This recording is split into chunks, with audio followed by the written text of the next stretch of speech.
As mentioned from last video, we're gonna derive a natural frequency. So before deriving that, I would like to take note of this. Is that linear and rotation gives you a sinusoidal graph. So to prove, imagine for vertical one, for linear like one straight line down. Imagine we have a mass, the black one. Okay, there is a static mass, nothing move. Okay, no external. Now if you were to apply a force, which is defined as red color, then you put it down with this certain x direction. So when you have a graph that plots x and t, x is the distance from the datum, okay, whatever datum point you choose, from to the wherever time, to wherever point where you put it down. So we can see that there is a, if we take that going down is actually positive, okay, while going up is negative. So given this scenario, x is actually, when you put it down to this maximum point, okay, when you just put it down before you let go, is this point over here. So when you just let go, the x start to go downwards, right? So it start to plot, okay, it start to go until this point. This point is the datum point, which is this section, and then it will continue to bounce, back. So it will just keep going. So given that this situation is that when there is no resistance, you'll keep going up and down and up and down and down. So eventually you will keep going up. You'll go up again, go back to this datum, because the mass will eventually comes here, right? Here there will be a negative x. And then it comes down here back, it reaches the datum point again, and then it goes down again, and then it reaches this point, and then it oscillates again, and then you keep going and going and going. Okay, so this is the proof for the linear one, the vertical one. Now we talk about the rotation. Rotation is a little different. Maybe you give me a moment. For rotation, let's take the radius as x. Okay, but we have a datum, so let's put this datum over here. Okay. Hold on, I don't know whether am I right. Give me a moment. Okay, it's like a comparison between the motion, okay, and the original x. So what I mean is that, let's say if you were to, this is a datum point. Let's say we have a datum point over here, okay, and then when you start to spin it in this direction, okay, wherever you just spin it in this direction, the imagine if you were to draw a line, okay, imagine you have to draw a line over here. When you spin, the line will eventually comes here, right? So the x itself relative to this datum point is gonna be shorter, right? And then when you come to here, there will be no x already, right? You see? So when you come to here, x is actually 0, and then when you comes to here, x is negative x. Then when you come to here, it's So this takes in the motion that when your static is like this, your datum is in this direction, your x is actually here, okay, the maximum x. And then when you start to spin, the moment when you spin until here, relative to the datum itself, okay, I can't clearly define the datum. It's just a boundary condition comparing this point, your spin point, and the actual point. Yeah, whatever. So I hope you get the whole intuition of what I mean. So eventually when you come here, the x itself at this point is actually lower than this value of x, right? So it will go down. And when you come here, okay, when your little line, as I say, when you spin, this line reaches here, perpendicular to this thing, it is over here because there's no x. And therefore when you put it down again, when it keeps spinning so when it comes here, you'll go to negative x, right? Negative x.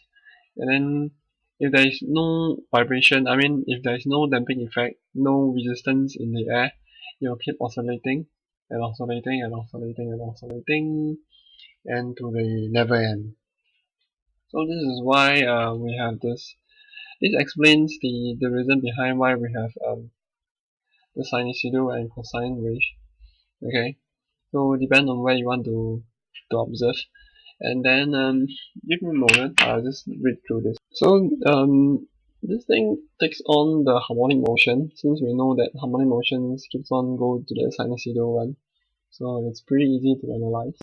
So therefore we take in the if you remember the differential equation for second order, okay? Because we previously we derived this equation already ma. So you need to solve this equation. So therefore our function is this. We take x equals to a sine w omega t. This is the complementary function. And then when you, because you want to sub it in, okay, you want to sub in the x. So therefore you derive, you differentiate two times. One time is this, and second time is this. And then you sub this thing back into this x, and then sub this x. You sub this thing into this x over here. So therefore m multiplied by, x double dot. I think you get what I mean already lah, okay? So equals to, this is the mx double dot. Okay, this thing is this thing, and then this thing is this thing, and then it's just that we just sub in the x and the x double dot. That's all. And then you group that up, you rearrange everything, you get this thing. Okay, you just do the math lah. Okay, you'll get k minus omega square. Okay, since a or b can be 0, sine omega t and cosine omega t cannot be 0 because omega itself is a natural frequency, so it can never be 0. When time t equals to 0, then everything is 0. So I don't know why he straight away take, but it's a common term, so he actually took the common term out. So only the common term can actually make them 0 also. You give me a moment. Okay, precisely. So apparently only a common term can make this whole equation equals to 0. You see? Because if a sine omega t, okay, let's take a look. You give me a moment, I'll just settle up this thing.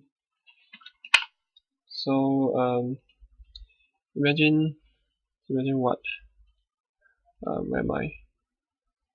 Oh, the common term, huh? Okay, anyway, so a sine omega t is never equals to b sine omega t, b cosine omega t, right? You see, as you can see over here, a sine omega t plus b cosine omega t equals to 0. So apparently, when they multiply this constant term inside, they make it a homogeneous equation. Therefore, it's a 0. But in any case, a sine omega t will never be equals to b cosine omega t, unless certain equation, situation when, let's say, t equals to 0, this whole thing is 0. Yeah, correct. So definitely, it's a little, there is a way, I think, but the best constant, I mean, always the correct way is to get the common term out, which is k minus omega n square. And then you just rearrange, okay, you'll eventually get your natural frequency, okay, which is